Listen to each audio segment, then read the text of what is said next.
Halo semuanya, Assalamualaikum warahmatullahi wabarakatuh.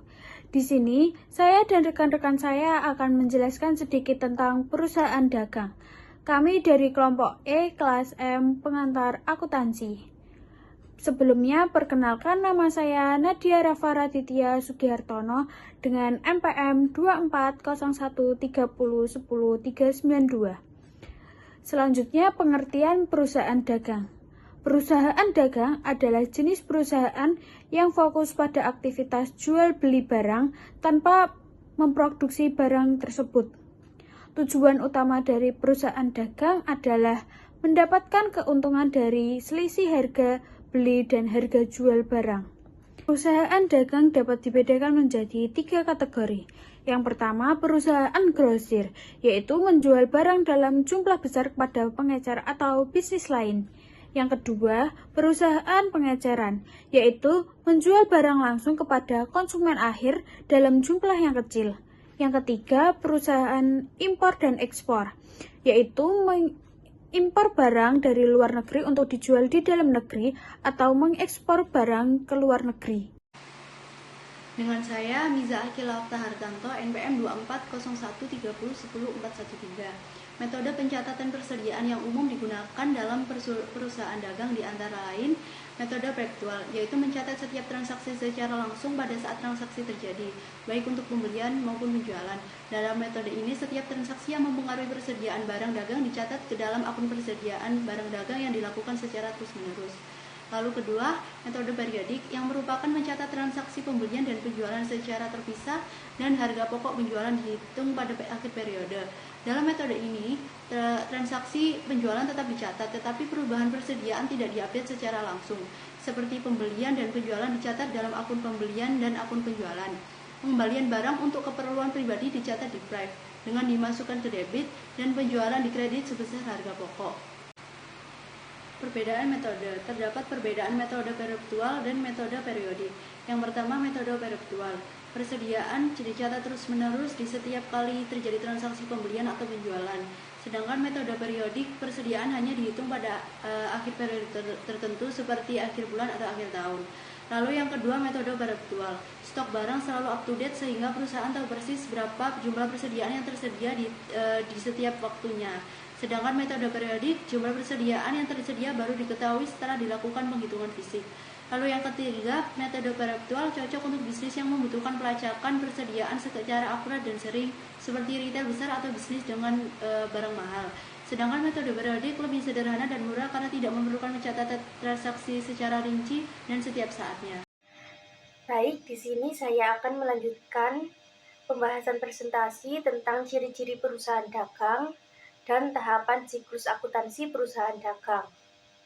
Sebelumnya, perkenalkan nama saya Fira Serlinda dengan NPM akhir 405. Ciri-ciri perusahaan dagang yang pertama, kegiatan usahanya melakukan pembelian untuk dijual kembali tanpa melakukan proses produksi. Yang kedua, pendapatan pokoknya diperoleh dari penjualan barang dagang. Yang ketiga, harga pokok barang yang dijual dihitung dari nilai persediaan awal ditambah persediaan bersih dikurangi persediaan akhir. Dan yang terakhir, laba kotor diperoleh dari penjualan bersih dikurangi harga pokok barang yang dijual. Selanjutnya, tahapan siklus akuntansi perusahaan dagang. Siklus akuntansi perusahaan dagang terdiri dari 3 tahap utama. Yang pertama, tahap pencatatan. Pada tahap ini, perusahaan mencatat semua transaksi keuangan. Untuk perusahaan besar, biasanya dilakukan jurnal khusus, misalnya jurnal penerimaan dan pengeluaran kas, guna mencatat transaksi yang berulang. Setelah pencatatan dalam jurnal, transaksi diposting ke buku besar yang mengelompokkan akun-akun serupa untuk memudahkan analisis. Yang kedua, tahap pengkisaran. Pada tahap ini, saldo di buku besar disusun menjadi neraca saldo untuk memastikan keseimbangan debit dan kredit. Dilanjutkan dengan penyusunan jurnal penyesuaian agar mencerminkan kondisi keuangan yang sebenarnya. Mencakup penyesuaian pada persediaan, pendapatan diterima di muka, dan beban yang belum dibayar. Dan yang terakhir, tahap pelaporan. Pada tahap akhir ini, perusahaan menyusun laporan keuangan yang menangkum semua transaksi selama periode akuntansi. Laporan ini meliputi laporan laba rugi, laporan perubahan modal atau ekuitas, neraca, dan laporan arus kas untuk memberikan gambaran lengkap tentang pendapatan, perubahan modal, posisi keuangan, serta arus kas perusahaan. Kita bisa ambil contoh dari PT Laba. Berikut soalnya. Tanggal 5 Mei, dibeli barang dagang dari PT Sukses secara kredit sebesar 25 juta dengan syarat sebagai berikut. Dan beban angkut sebesar 300.000 dibayar tunai. Tanggal 7 Mei, dijual barang dagang secara kredit sebesar 8 juta kepada UD Indah Sahaja dengan syarat sebagai berikut. Harga pokok penjualan sebesar 6.800.000 dan beban angkut sebesar 250.000 dibayar tunai. Tanggal 9 Mei, dikembalikan barang dagang yang dibeli dari PT Sukses karena barang tidak sesuai pesanan sebesar 3 juta. Tanggal 11 Mei, dibeli barang dagang dari PT Bersama secara kredit sebesar 20 juta dengan syarat sebagai berikut. Tanggal 13 Mei, dibayar utang kepada PT Sukses atas pembelian barang dagang tanggal 5 bulan 5 2018. 16 Mei, diterima pengembalian barang dagang yang dijual kepada UD Indah Sahaja karena kualitas tidak sebaik sebesar 2 juta. Harga pokok penjualan sebesar 1.700.000. Tanggal 22 Mei, dijual barang dagang secara kredit sebesar 5 juta kepada CV Bahagia dengan syarat sebagai berikut. Harga pokok penjualan sebesar 4.250.000 dan beban angkut sebesar 100.000 dibayar tunai. 25 Mei, diterima pelunasan piutang dari UD Indah Sahaja atas penjualan barang dagang pada 7 Mei. 27 Mei, dibayar utang kepada PT Bersama atas pembelian barang dagang tanggal 11 Mei.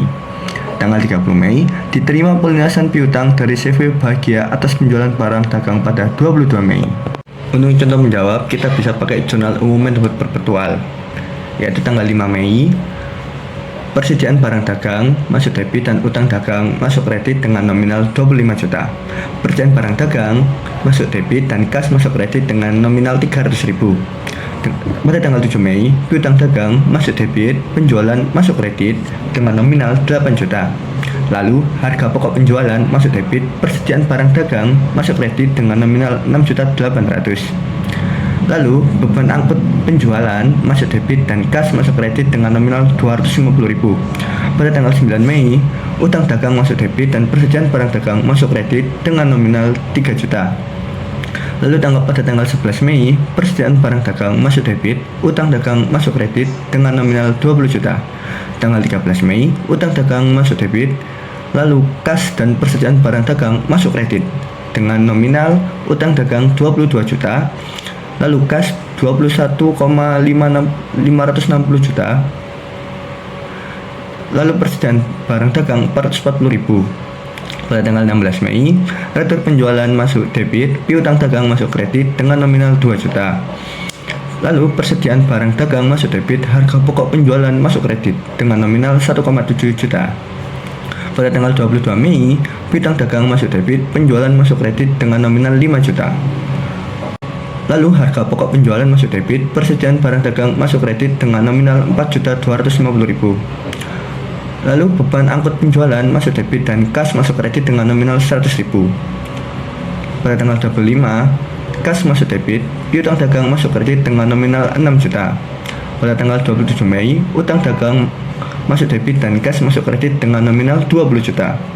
Pada tanggal 30 Mei, kas masuk debit dan pemotongan penjualan masuk debit dan piutang dagang masuk kredit dengan nominal kas 4.900.000, pemotongan penjualan 100.000 dan piutang dagang 5 juta. Lalu total dari debit itu adalah 1.209.400.000 dan kredit 1.209.400.000. Lalu kita bisa pakai metode yang kedua, yaitu jurnal umum metode periodik. Berikut jawabannya. Tanggal 5 Mei, pembelian masuk debit, utang dagang masuk kredit dengan nominal 25 juta. Lalu beban angkut pembelian masuk debit dan kas masuk kredit dengan nominal 300.000. Pada tanggal 7 Mei, piutang dagang masuk debit, penjualan masuk kredit dengan nominal 8 juta. Lalu, beban angkut penjualan masuk debit dan kas masuk kredit dengan nominal 250.000. Pada tanggal 9 Mei, utang dagang masuk debit dan retur pembelian masuk kredit dengan nominal 3 juta. Pada tanggal 11 Mei, pembelian masuk debit dan utang dagang masuk kredit dengan nominal 20 juta. Pada tanggal 13 Mei, utang dagang masuk debit dan kas dan pemotongan pembelian masuk kredit dengan nominal utang dagang 22 juta dan kas 21,560 juta ribu dan potongan pembelian 440.000. Pada tanggal 16 Mei, retur penjualan masuk debit, piutang dagang masuk kredit dengan nominal 2 juta. Pada tanggal 22 Mei, piutang dagang masuk debit dan penjualan masuk kredit dengan nominal 5 juta. Lalu, beban angkut penjualan masuk debit dan kas masuk kredit dengan nominal 100.000.